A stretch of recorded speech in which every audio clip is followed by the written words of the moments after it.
know, Mr. Coyote, you know I have coyote medicine myself, you know, right? I can't imagine. Yeah. Well, I have a shamanic background, so that's really fun for me. Yeah, and I totally have the trickster, the jokester. I get it, and I love how you describe it. You know, it's like you're tricking yourself, you know? Always, always. We're always tricking ourselves into doing something a little better than what we've done before, you know? Absolutely, absolutely. You know what really inspired us to speak to you is that you have this beautiful positive message. And it seems to be congruent with me, myself, and I, as well as Earth Thunder, who's our, you know, she's like my adopted mother. Yeah, She yeah. adopted me. I'm lucky. She's an indigenous shaman. It's really neat. But yeah, it's pretty neat. You have this beautiful positive message. It's so neat, and I've seen you talk about it. Do you have anything else to elaborate on in regards to that? Well, we just like to have a lot of fun in this reality, and I figure that, you know, the gig is up for the darker ways. That's pretty obvious because things are collapsing around us here in the You can 3D. just feel it. And I'm just encouraging folks in a rock and roll sort of way to take hold of their heart and, you know, see things as they really are. Just relax yourself into the reality of what we're truthfully living, and don't bullshit yourself anymore. Don't be under the control of whatever it is that's been controlling you when you see it, you know. But anyway, we share that kind of magic every morning on the Coyote Medicine Show over on Hazy Radio Network. Absolutely, absolutely. We love your show. We love you. You're amazing. Yeah, I'm the universal DJ, man. You know, I get the uni and I get the verse. You know, I'm pretty fortunate that way. Coyote Awesome. Really strong in this old man. And, you know, these days it's like a bubbling fountain of intelligence just comes pouring through me in the funniest sort of ways. You know, I totally agree. Has anyone called you like a intergalactic Shakespeare before? Because seriously and honestly, you have a way with words, and it's so crazy. Does that just like come off your just like off the cuff? Seriously, Yeah. does that just naturally just come off your tongue and just you just Well, rhyme, and you're doing some really, I mean, the way you have with words, it really just knocks people in the balls. And I'm sorry to say it like that, but it's kind of true. well, it is, and you know, and I'm not being braggadocious or nothing. I recognize my gifts, and I appreciate them, and I allow the universe to employ them as it will. You know, I'm just kind of a interesting little vessel. I have, you know, as far as words go, I think Will Shakespeare probably is one of my mentors here in the background somewhere, and Samuel Clemens to boot, etc. You know, gosh, you know, I'm just. Well, you know, but I spent a lifetime, too, working in the words. You know, I started writing when I was just a little tiny kid. I couldn't resist, you know. But The Atomic Bum is the only real full-scale book I've ever published myself, you know, that, I mean, I've had published. And, but I've sure done a lot of writing in my time. And, you know, and the radio business, well, it just kind of fell into my lap a little bit here and there. I used to work a lot of media when I was working back in the movie business back in those days, you know. I had the Boise media in my hand, man. So anyway, Awesome. I look at my life and it's all been training for this time of now, you know, because I've had this vision of this kind of radio show. By the way, we've been on for a couple of years now, but I've had this vision of this kind of radio show since I don't know when. And I've tried to get the industry to let me play it, and they just don't do it. You're either talk or you're rock. You can't be both, you know. Hey, well, I'm totally into it, and I've totally looked into your sponsorship, and we have a few products that we market, and we'll be talking to you later about that. But anyway, You betcha. Bob had a question. What is the Atomic Bum? He really wants to know what that's about. Okay, well, it's a pun on words, of course. I thought so. That's what I told him, but The atom is the figure you see on the cover. That's the atom. That's the single molecule from which all humanity arises, basically. So that person personifies that in an ATOM sort of way, as a little red figure that's, well, is he going into the sun? Is he creating the sun? Is he coming out of the sun? But there he is, hanging out, you know. And so the atomic bum is this hobo that has explosive tendencies. It's kind of like my alter ego in a way, because this writer dude, he finds him, you know, he's a reporter kind of thing for this mystical magazine, you know, and he sees this campfire out there in the middle of nowhere in the Midwest somewhere, and an old hobo sitting beside it. And these days, that's pretty rare in the 2000s, you know. So he stops and goes over and talks to the guy, and the guy sits down and tells him the story, or at least a little bit of it anyway. So that's the atomic bum. It's called Good Dude in the book. It's a good handle, you know. And it kind of time travels through some of the generations that have come before to bring him into this place where he is now, which is, again, it's kind of, I call it a biography because it's an old hobo telling a story, you know, so it's a biographical thing, but it's not exactly autobiographical because I interviewed myself. Hey, you know what? I think it's clever as hell, and I appreciate it very much.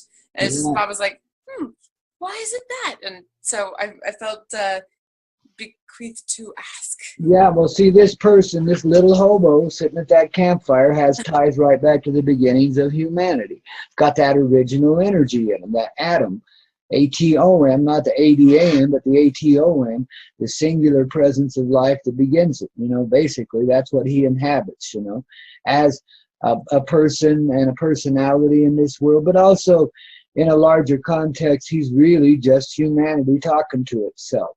So see, absolutely, this book has many different levels, and it's just all in how you approach it. Some people just can't take. I had a hell of a time trying to get anybody that could edit that book because it was so powerfully moving. It would just they would get all scatterbrained and couldn't do it. Well, I can imagine. I'm totally excited to read that book. I'm going to get that book, by the way. Yeah. So where can we find it? Well, it's on Amazon.com or anywhere else that sell books online, or you can order it through your local bookstore. Best place to get it, of course, is from me over at thecoyoteclub.com, because I'll send you an autographed copy for $20. Ooh, autographs? Yeah.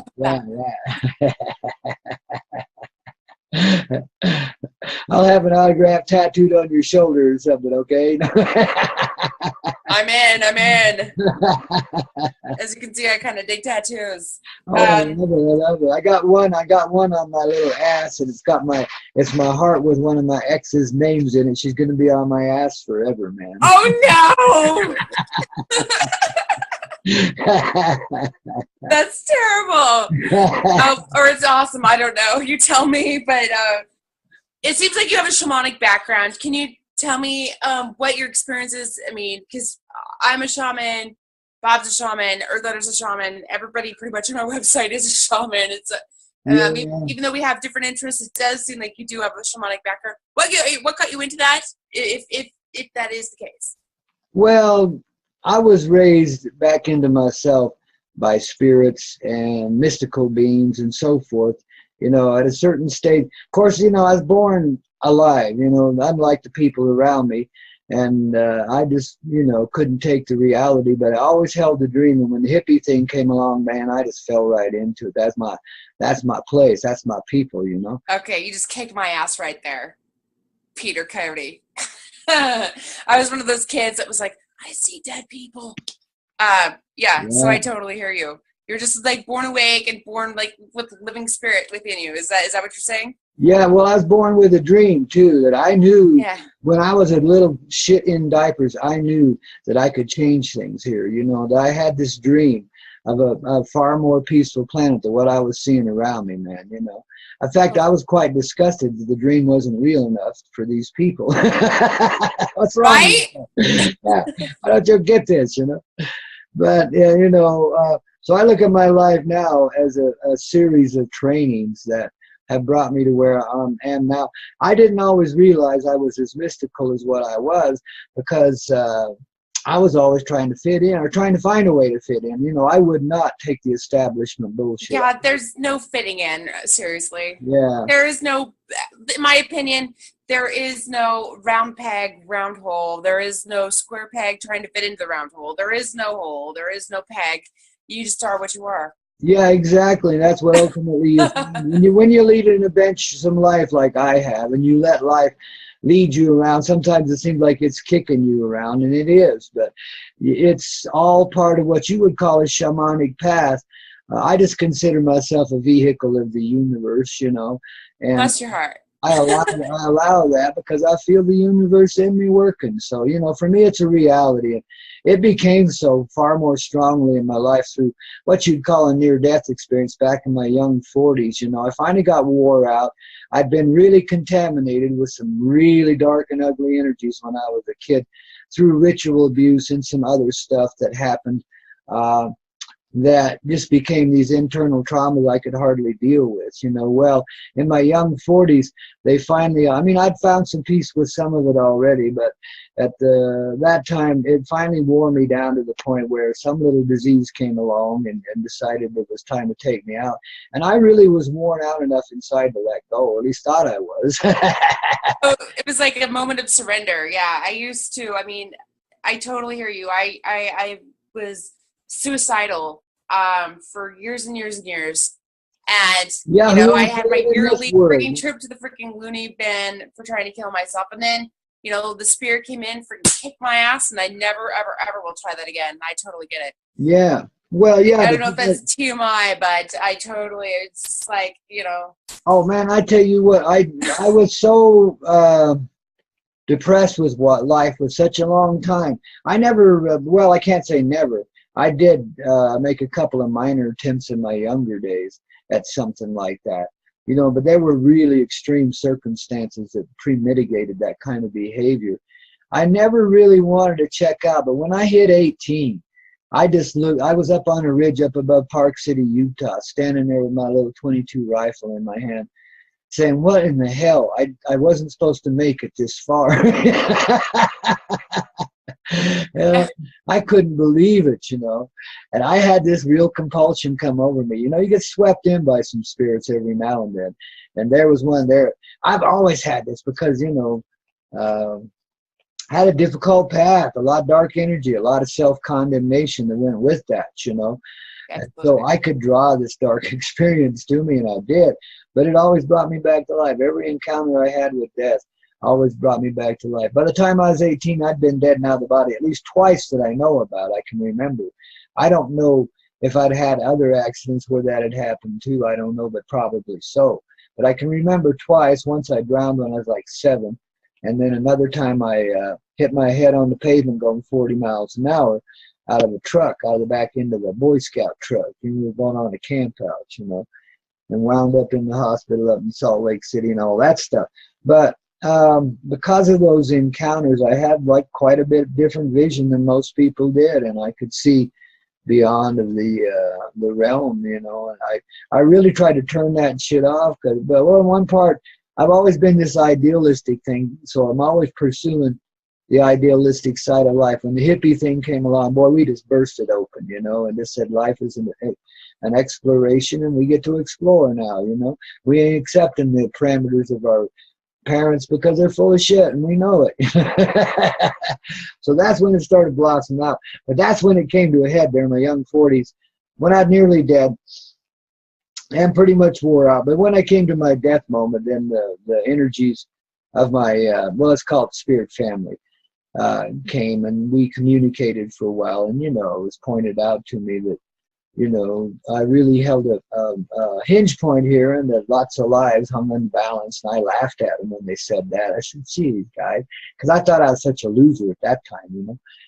But son of a gun, from that moment on, when my life became real, and I began to communicate. Well, even before that, that started all along. When you're near death, boy, you see through the veils, man, and you start to communicate with those beyond it, you know.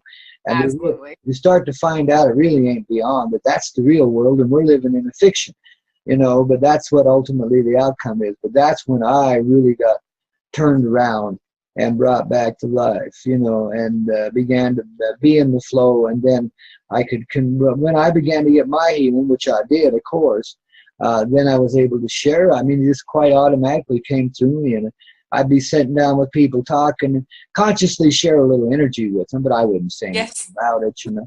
And next thing you know, they'd be healing from lifetime pains and stuff. It was pretty wild. Absolutely. And so that's I call myself a rogue shaman. You know, shaman. I'm a blonde, you know. I used to be, at some point in my life, I was blonde. I don't know whatever happened to it. My hair went white really young, man. Good. Don't even worry about it. Yeah. But anyway, that's how I got routed onto this path. But it's a lifetime thing, and they've just polished me up. I mean, like I said, I used to think I was such a loser, but when I look back now, I can see every step along the way was polishing me up for this moment of now. And you can totally see the beauty in it, right? Oh yeah, synchronistic and just totally beautiful. And I can embrace it all, no matter how bad it seemed at the time, you know. Because it was rough. And I'm not bitching. I know I don't have to look far to find somebody having a lot rougher, but you know. Oh, I hear you, my friend. I hear you. I definitely am hearing you there. It is not easy. But I think it's a beautiful thing, and whatever any of us have lived to get us to where we are now is more than worth it. Because look where we are. We're on the very edge of, I know. Things are getting so awesome. I'm so excited. Yeah. A lot of people see it the other way, and that's because I don't. And that's what attracted me to you. That side, you know. You have such a positive view. You see it how I see it, and it's not gloom and doom. But honestly, I think that gloom and doom, that is kind of a phase to awakening. Yeah. It's externalizing things. Yeah, well, that, and you've got to get comfortable in yourself.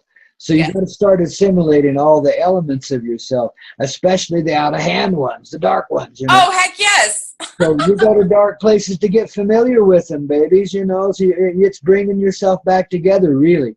So and it's all good. Even a bout with depression is not a bad thing. It's all part of putting yourself back together again, you know. That's so true, and that's exactly what happened to me. I was forced to just assimilate, I guess. I mean, that's kind of a weird word, but yeah, you got to get real. You just, understand, because seriously, when you understand your flaws, you have compassion and empathy for others, and that's not only a beautiful thing right there, but you learn a lot. It's pretty amazing. Yeah. So I tend to agree with you. Yeah. Let's see here. I have a few people that sent me questions for you, so I'm looking at them real quick, if you don't mind. Okay, yeah, ask me anything. I can, fabricate as quickly. Oh, I know. You're sharp.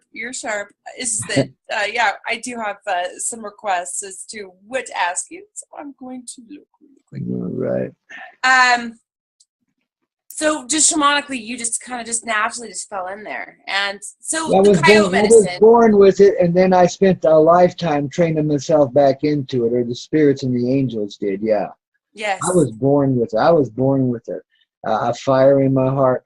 I'm sure you can feel it now, man. I mean, I never let it go, man. I was born with that shit. But then it just took forever to get it out, because you have to put it away, et cetera, et cetera. Brutal. It's brutal. It really is. It is. It's not the easiest thing in the world. It's definitely. Nice to be in an age, though, and a time where I can comfortably let it loose. I know, right? And not worry about, getting my head lopped off or getting shot down because I'm, too cool. Well, yeah, and that's beautiful, too. Like, yeah, we do have the luxury of having that freedom. Right. Yeah, and in that love, in that fire, it comes that freedom, because there's also a ton of protection. People can't hold foul intentions against you. It's pretty cool how it works. I agree. It's about. In fact, if anybody has a foul intention toward you, they're being drawn to you to get that transformed out of themselves, and they most certainly will. It's contagious as hell. That's all I know. Yeah. And I say, let it roll. Bob, do you have any questions about awakening? What do you have to say to all those people out there that are just beginning to wake up and see the beauty that you see and integrate those dark parts, and what do you have to say to all those people out there? Well, the biggest thing I would have to say about awakening is to Allow yourself some time to relax. Every day, every moment, get out in nature as much as you can. Don't listen to any of the old bullshit. You got to let go of your programming, even if it's all New Age. You know, there are so many parameters in the New Age. It's the worst religion on earth already. Absolutely. Oh my God, you read my mind. So you got to be able to let go of the old dogmatic and structured ways. You got to let your heart replace those ways with the natural flow. And the only way I know to really comfortably do it is to just give yourself as much time as it takes to do a lot of third eye and heart communication. Let the spirit take hold of you. When you feel it, good. When you feel the love and you know that's right, let that take hold of you and guide you. It'll take you back through some of your past moments. It will reassemble your whole life. Just like I've been talking about mine, how I've got pretty much complete peace about all of it, you know. I mean, they're still finishing and trimmings. Don't ever think you're so damned enlightened you don't need to go any further. That's the most foolish thing you could ever tell yourself or anybody else. Because just about time you think you're there, then a whole bunch of new shit's going to pop up in your face, and you're going to have to deal with that. Because there's always levels. And levels beyond what we see right now, you know. So you get some peace about, let's say you had a little argument with your mother when you were a child that totally traumatized you and affected your behavior all your life. You go back there, you don't see an argument anymore. You see two characters in a motion picture. You see a flow of energy that needs to restrict you and hold you back because you're too wild or you're too rambunctious or whatever. So your mother's performing a smothering function over you. Or at least that's what it seems like. But what it really is a loving move to get you to restrict yourself a little bit so you won't get hurt in this reality, so you can safely stumble your way through it to a time when you can finally let that back out again. So then right now you've already forgiven your mother because you see who she was performing a necessary function. Even so, though it seemed brutal as hell at the time, you see. That's kind of how life works. There's always these loving elements at play that we don't see. And in some of the worst moments is when they're the most powerful, you know.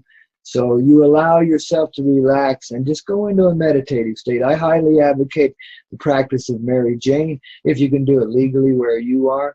I'll give you a papal dispensation for $10, though. I'm a cheap little pope, you know. For an Idaho, it's kind of we're surrounded, but not available.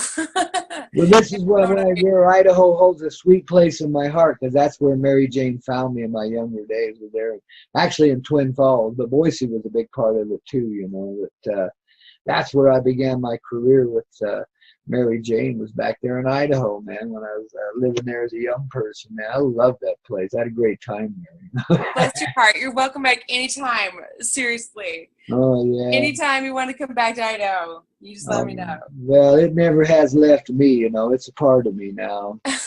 It really is. And all the people there, too. I probably even got a kid or two running around up there. You know, it's kind of a wild thing. Oh, my goodness. Coyote. It was a hippie thing. Everybody was free and easy, you know. In fact, we probably did less of it than a lot of people around us, man. It was a crazy time, man, because life was just...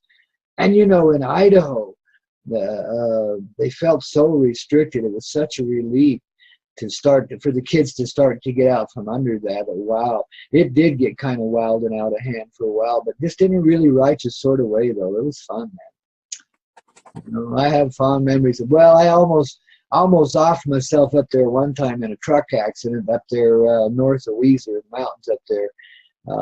But because somebody else made a mistake and couldn't correct it, you know. And so I wound up spending like 12 hours out there in the rain trying to pry these two semi-trailer trucks apart. Oh my God, what a mess. But so I've had my hard times up there too, you know. But I mean, you know, it's magic country to me, the whole state, but especially when you get up in the mountains, you know. Absolutely. Yeah, I got a real soft place in my heart for the Sawtooths, you know. I really do, you know. Hell, when I was living there, old Ernie Hemingway just lived up the road from us up there by the valley, yeah. Yeah, shit, that's pretty cool, man. That is cool. It's crazy. Yeah. I hear ya. hey, you know, I've been listening to your videos and I'm so curious. You seem to have such a vivid image of how things are going to go. And again, it seems to be congruent with what I'm seeing, what we've all been saying, at least here among my, you know, group of people. You talk about the White Witch, the, you know, you're drawing these really cool analogies from The Wizard of Oz. Oh, yeah. And you tell me, it seems like there's something going on with the feminine. And it seems like it's getting ramped up. The fire's lit. The kerosine's on the freaking fire. It's about to blow. Do you see that too? Or I mean, well, absolutely. I think not everybody quite yet gets what the divine feminine is, you know, to start with, you know. But essentially, it's a replacement for the authoritarian dickhead reality that we've lived in. We take out the authoritarian God to start with and then let it dismantle from there. In other words, we reconceive ourselves in a whole lot softer and more nurturing sort of way as human persons. Now, I find that energy totally personified in Mary J., and that's why I call her the mother of love and so forth, you know.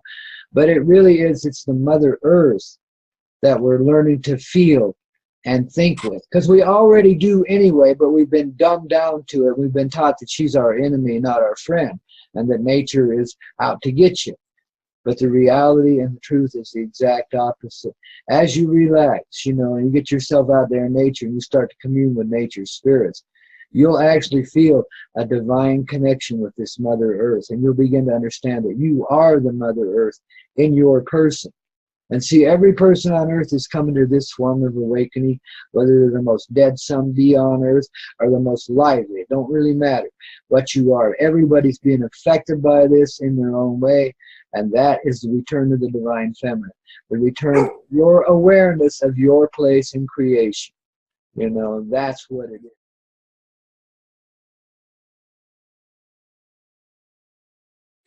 I'm all about that sponsorship thing. I'm all about supporting your dream. I think your dream is beautiful. I say, let's do it, right? All right. I'm on the same page with you. I'm hearing you. I'm feeling you. Awesome. Well, we make it real reasonable. I mean, you know, it's only kind of, absolutely. It's only and people love you. You're amazing. You just you grab people's hearts. Yeah. And that's just what you do. It's a really neat talent that you have. I totally do. Thank you. Yeah, it's a gift, and I love it, and I embrace it. See, I'm just a shining example of how everybody else ought to be treating themselves, you know. Absolutely. Letting it out. Just let it out. Don't be afraid, you know. It's like when we were little kids, we're so conditioned against our enlightened self, call it, that, you know, we're actually literally raised through a lifetime to be afraid of it. And if it starts coming out, we think we have to go channel it off at a university or in a church or something like that, you know. No, let it come out. Let yourself be confident in what you find in yourself, you know. Absolutely. Be yourself 100%. You bet. The good, the bad, the ugly. It's all the human experience, and denying it is denying yourself, and it's just silly. Absolutely. And you're a stunning example of this yourself, I can tell, man. You got a nice high vibe going on there, you know. Bless your heart. Bless your heart. That's really sweet. We need to have a party over in Boise, Idaho. Or what's that little? Yes, let's do it. I'm down. Yeah, I should. We should come over and do a party at the Ada Theater just for. Oh, it's still there, probably, ain't it? The Ada Theater? Yeah, it was a big one downtown. It may be gone by now. Who knows? You know, shit. Oh, I have no idea. So are you talking about the like down in Gowan Field area? Or pardon me, the what's that area? It's downtown-ish, Fort Boise. This was about 3 blocks from the state capitol or something like that. Yeah, Fort Boise. Right in Boise. It was right downtown. And I lived in the hotel just down the street from it, the Hyatt just down the street. That's crazy. That party. Okay, I'm totally down. This is happening. It's totally happening. Yes. Moving on, somebody wanted me to ask you about forgiveness. When you understand your own behaviors, you've already forgiven the behaviors of others. It's real simple, you know. It gives you compassion and empathy. But yes, you really haven't forgiven anything until you understand, you know. But when you start to understand yourself and how you really tick, then you start to see it in others. Maybe others reflect it back to you, so you can see it in yourself. It's a mutual thing. But the more you see of that, the more you understand your life, the more understanding you give to other lives. And of course, that's forgiveness. That's built in, but it's just understanding, you know. You can't willfully say, oh, I forgive you. Well, you can let it go that way, but to an extent, but the effect still lives until you understand, you know. I absolutely agree with you. I call it the easy button. It's just surrender. Yeah. It's like, wow, I am flawed as hell. So I have understanding, compassion, and I can see all these flaws in myself, therefore I can see it in everyone else. And it's the easy button. It's like, bam, no longer are you subjected to being judgmental. I mean, I'll always be probably judgmental, but just to be honest, but you know what I'm saying? It's the easy button. It's just like, you just aren't it's just understanding of another human. Is that pretty much what you're saying? That's it. Basically the flaws in yourself. See, and then you don't need any practices. You don't have to go to confession. You don't have to stand naked in the sun for 16 days. Nothing like that, you know. You can just be yourself because you understand, you know, and you've automatically forgiven others. Man, if I can sit here and watch the heinous activities of these crazy people up there in Burns right now, and, you know, be in somewhat of a peaceful place about all that, well, that's kind of an example of what I'm talking about. I can understand the robotic FBI. I really can. I can see how the dark works through them, but I can help them out of it too, you know, because I can see that. Then they can see that. Then they can step free. You're so compassionate with the dark, and that's one thing I really appreciate everything you say. In regards to the darkness, I mean, seriously, you tell them, I mean, you say the truth. The truth is they are such a bright star. I mean, they take on so much karma, and they sacrifice so much, and they go through so much to be dark, to make us progress. And can I understand that correctly? Yeah, pretty close. I mean, that's in a nutshell, you betcha. And it's like, it's true. If you can look into the darkest thing you can imagine, or the darkest thing you've ever encountered, and see a loving heart, and then you've got it, you know. And they will too, because if you can see it, they can see it. You provide that opportunity. It's an opening. So in that way, we're each a gateway for one another of opening, you know. Because, you know, when you start to allow yourself to live like this, and then you start to see it in others, you've opened that door, you know. And then really, and the old practices fall away. All that darkness and all the meanness that goes with it just falls away. It can't be employed. When you see yourself as a dignified, real part of humanity, and as a living heart, you can no longer commit acts of violence. You just won't. You might get pissed off once in a while, but you ain't going to be violent about it, man. It just won't happen, you know. No, I hear you, and I like that, because it seems like people are so fixated on this thing, and I'm like, honestly, it is like, it's the inner, it's the dark, or whatever. I mean, dark quotes, right? You know, it's been held up. Create this inertia to make us better people. Yeah, right? It's been held up. And they're seriously sacrificing. Absolutely. But see, it's been held up to us to fight for everything. You fight for your right to party, even, you know. But it's letting go of the fight that we everybody comes out a winner when we let go of the fight, when we stop being in opposition to one another and creating all this bullshit to oppose each other with. I mean, it's crazy, you know. We get so fanatical about it too. I've been as guilty as anybody. I mean, you know, so I can talk about it so wisely because I've been through it. I know how. Absolutely. Yeah. I know when I behave badly. I mean, good, bad, or right. I don't do nice anymore. But anyway, another question from somebody who sent me questions here. Yeah. About the moon. Any thoughts about the moon? It seems to be very mysterious to me. And well, it's definitely a park satellite. It's definitely occupied. I mean, I remember before I knew anything about the secret space program, I was highly suspicious, though, because I was seeing man-made vehicles in the air that didn't look like airplanes. And I could tell they were man-made because they had that man-made look. So anyway, back in those days, I was just starting to figure it out and understand it. Run that question by me one more time, because I had a real good thread there and I just lost it. Anything about the moon? Like I think the moon Okay. is so Yeah. mysterious. Okay. We had I would love to hear anything about it. out there on my ranch, which was way in the hell out in the middle of nowhere in southern Oregon. So we had no light interference.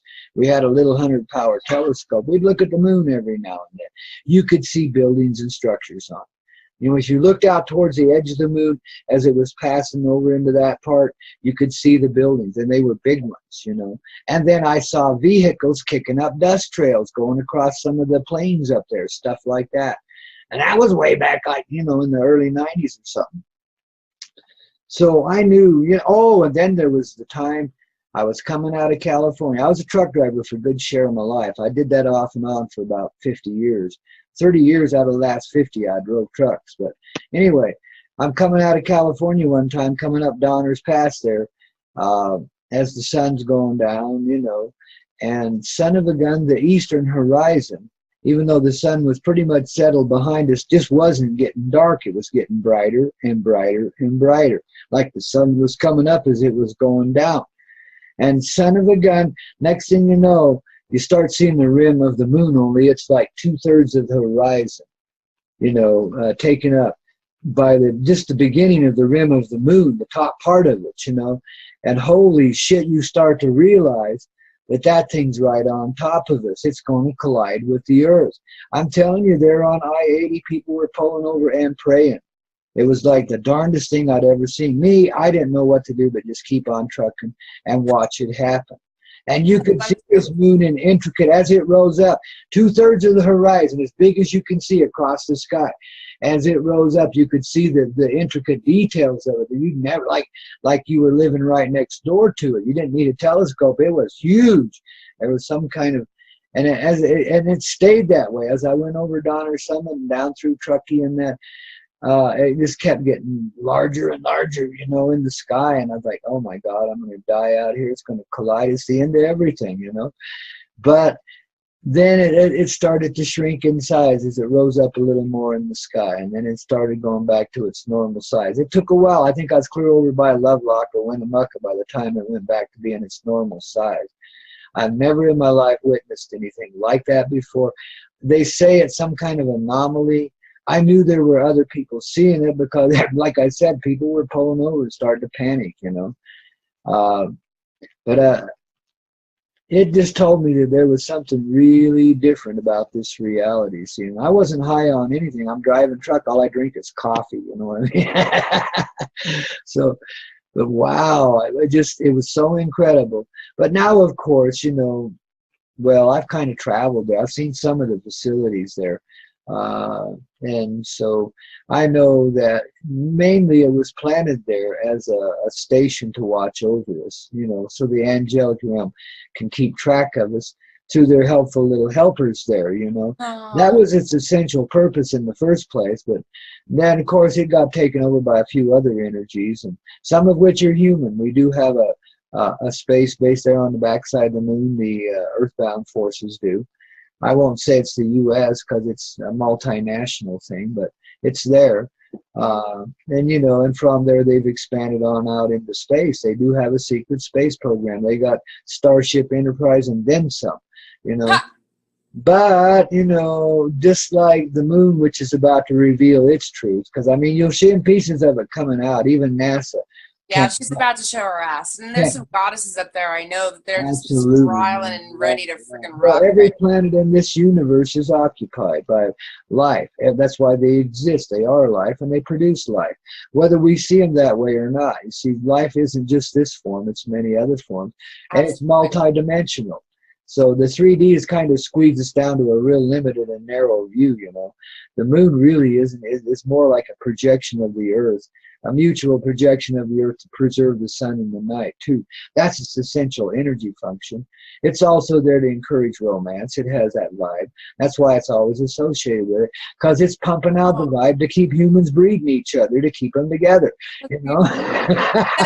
Beautiful. I never thought of it that way. I was like, oh, moon, you're so mysterious. Yeah. It's a mother planet too in its own way, you know, but it's really more of a satellite than it is a planet. You know, it really is. You know, I agree. 'cause I mean, you can tell if you're really wise and you look at it, you can tell it's created. You can. It just has that look to it. You know.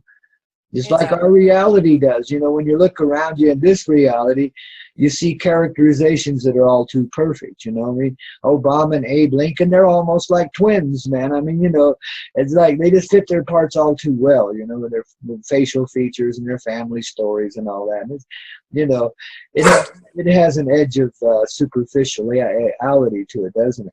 It's surreal, especially, you know, when I started to recognize this was when in the trying moments when your life's being challenged, you're almost in a wreck or you're about to go over the edge of a mountain or something like that.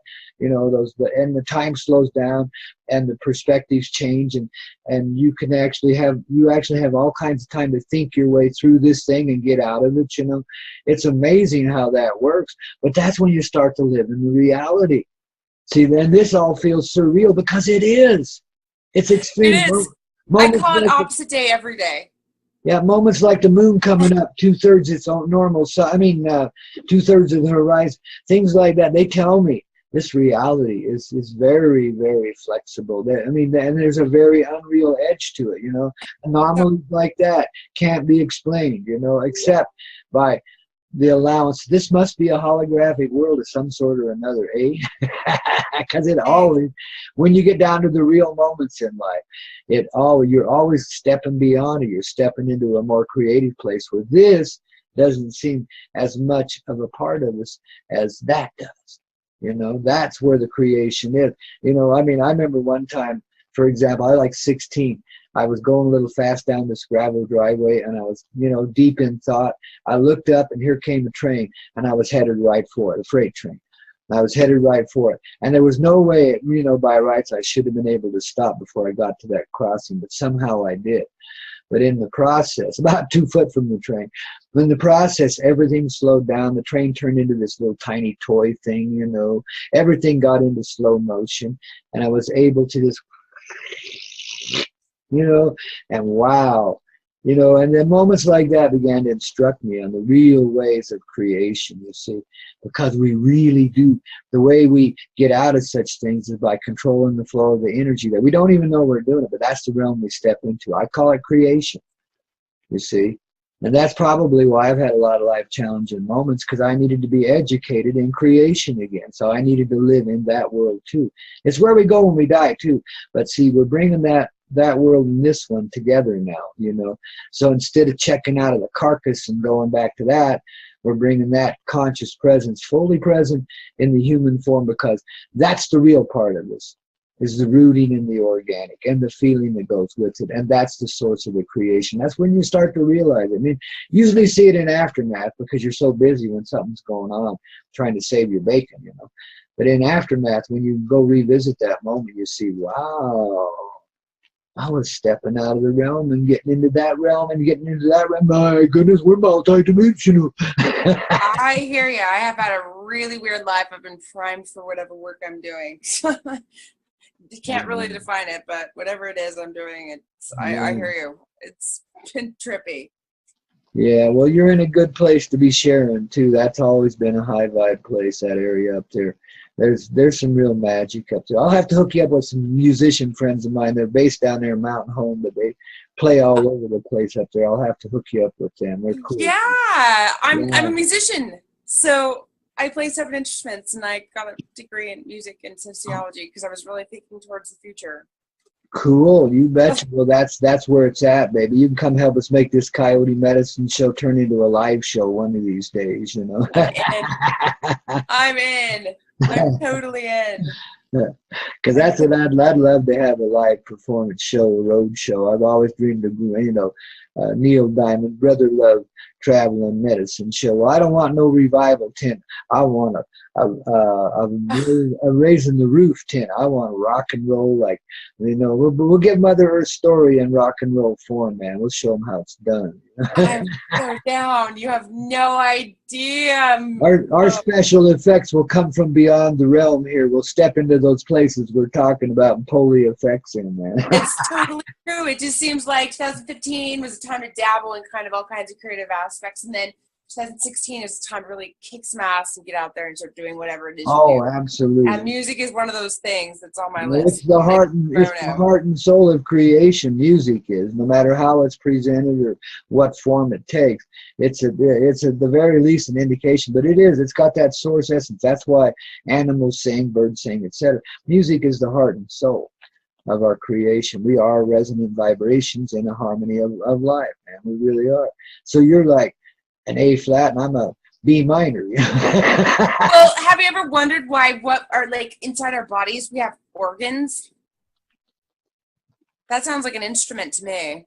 Yeah, well, yeah, some people have been playing the organ for a long time. I have like organs within me that creates a frequency and creates music, and and it seems like, you know, music itself just transcends language, and language is a pain in my butt. So Yeah, well, it's nice when you discover yourself all synchronized like that, and then you start to see that synchronization in the world around you, man. Talk about natural organization, and it's just like a harmony and a rhythm and a flow. It just naturally fits together, man. love it. Me too. That's awesome. But I always thought it was like our bodies, just by walking around, we're creating, with our organs, we're creating music. But I digress. I have another question from somebody who sent in a question here. What purpose does judgment serve? None. It's just a training tool. I mean, you know, really, it's the main purpose judgment serves is disproving itself, really, you know. Especially when it's stuff you've held against yourself, you know. It usually comes from some kind of parental figure in your childhood, but you learn to be real self-critical. You load yourself with heaps of self-doubt because of the self-critical nature, you know. And then you learn to project it outside yourself and ascribe these weaknesses to other people because you can't stand them inside of yourself. See? And, you know, the whole authoritarian reality came up out of that kind of idea. And then people even think God's going to judge them, you know, and so they feel self-condemned already.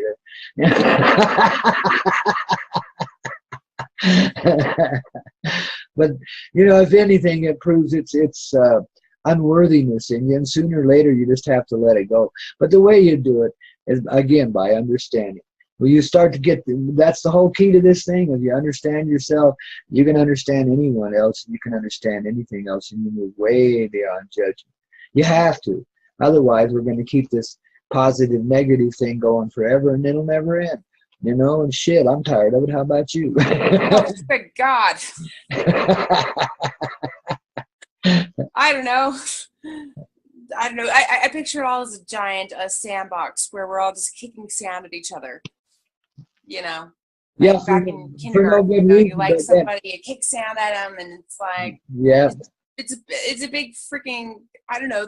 It's like the further I go down this path, the more immature I get, and I love it. Exactly. Immature in a real wise way, man. It's kind of funny how it's very coyote, man. Very coyote. So childlike. People really don't get that medicine, but we're starting to show them how it works, you know, and it really is. That's the ultimate joke. We spend our whole life trying to grow up and be something that we're already are. If you just let that little child loose, let yourself play innocently in this world, baby, you got it all. And the world is your oyster, and you can have it any way you want it because your heart will just roll it right into being there. Absolutely. And it's just fun. It's just fun. Like, life got fun again. Yeah, absolutely. Because you can act like a kid. Yeah, absolutely. See, that's what we got to get these people quit taking themselves so damn serious. Just relax. I know, right? You know, be a love bunny, man. That's what you are. That's your natural role. I gotta get him out in the wilderness, running around naked in the red rocks and shit. I got to, man, so they can feel that child again. You know, man. Well, that's really what it is. I mean, again, it's just I get more and more immature, and it's kind of a beautiful thing. It's just kicking sand in the sandbox. I feel like I'm playing in a sandbox. It's it. Well, that's basically what the judgment is, just kicking, like you say, just kicking sand back and forth at each other's faces, you know.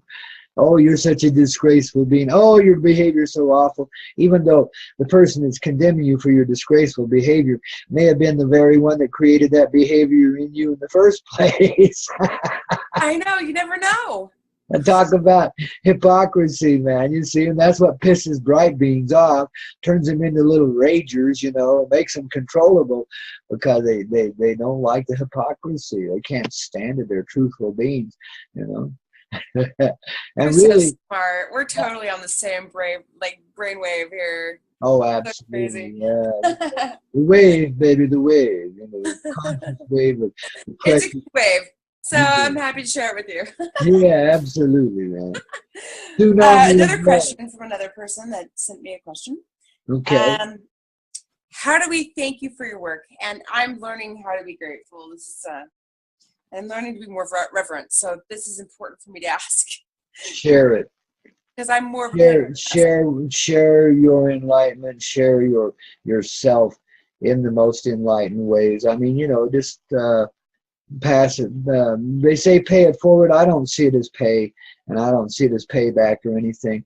I give it freely, and just so other people can give it freely too. So like I say, I'm kind of like a gateway person, or I'll light your fuse, man, your little firecracker. And when you go, yes, sir, you when do. you go off, just remember me, you know. And you might because we are listener supported out there, so we do rely on our listeners to help us out every now and then. So we got a little website. You can give a few bucks and get some neat things and have a good time with that.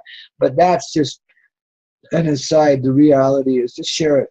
Just live, you know, if you just be truthful within yourself and keep allowing yourself to develop, you'll automatically share this stuff. And there really is no obligation because you'll automatically be assisting others in that way, you know. It seems energetically contagious. Seriously. Absolutely. It's the worst virus there ever was, man. You don't have to be there. You don't have to do anything. It just people just Yeah, you can't stop it either. Once it starts, once the flow starts, once your firecracker is lit, there's no stopping it. It's over with. Your history, you're coming back to life, whether you like it or not. Of course, you love it or you wouldn't be there, but you might fool yourself into fighting with it a little bit as it starts sure. to go off, you know. And we all are a little bit sentimental, and many of us are melancholy as all get out, meaning we like to hang on to our sweet moments in the past and shit like that, you know what I mean? That we just let all that go because you just honor the love that you managed to accomplish and whatever that was and just move on. Just let it go, man. That's how you let go of the past, you know. You love yourself for it. If for getting through it, if nothing else. Absolutely. Yeah, I totally agree with you're such a you. bright little. And that's a beautiful answer. But again, we can also support you by, you know, sponsoring your show and getting the atomic bomb and other ways, You bet, and helping your dream come to reality. I got a little drippy. I read your dream page. I'm like, oh, it's just so beautiful. Well, and you just keep going back to that page and adding your dreams to it and adding your energy to it, and these things will come about. These things will happen, you know. It has to happen. It's inevitable. It's going to happen. And Looks like the train started. The inertia's going, and there's no stopping it at this point. Yep, absolutely, man. That's why we need each other, right? Absolutely. Excuse me. Because we are intrinsically tied together anyway. Absolutely. Yes. You know, yes. And so all that is an acknowledgement of what we're working on together already, you know. And you might be in Idaho and I might be in Colorado and somebody else might be in Singapore, but we're all working together like we were right next door to each other, right on top of each other, whatever, right inside of each other even, you know. We know each other that well. Really, upon first meeting, we know each other. Before we even meet, we do.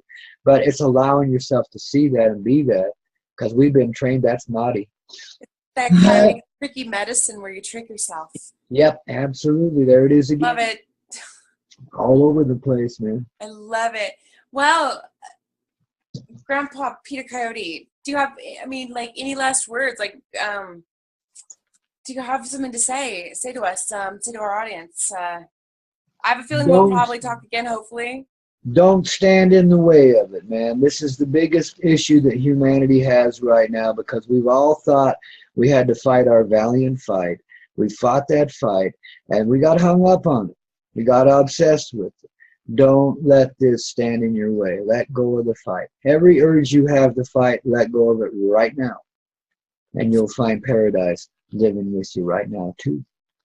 and you'll find a life that we've all been looking for. You know, we have to let go. That's all. Just let go. Let Surrender. yourself be. Yep, relax. Get out there, really do it. Get out in a private place in the wilderness where you can get naked in the sun. Turn yourself on. You know, allow it to be, man. You find a merging then between earth and sky energies, and you're the merger. You're the mergee and the emerger. Oh, it's so cool. Yeah. I know you spoke about thunder beings that like just grabbed my ear. Yeah, well, we all are thunder beings. Every human being is. Some are at the essential core of that, and they come up first so everybody else remembers who they are, you know? I love it. Yeah. I love it. Well, all and any remembrances are appreciated. Yeah, really. Well, and hey, I really love you, and I appreciate you taking the time out of your busy day to talk to me, and my heartfelt greetings to everyone out there, and blessings to all, especially you, my dear. You're just rocking. You're a little rock star. I love you. Yeah, I love you too, baby. You rock, baby. Hey, man. I'm sure we'll talk again, hopefully. Oh, I'm sure we will, baby. I Okay. appreciate you. Thanks again. It's been an honor, you know. Take care, my friend. You betcha.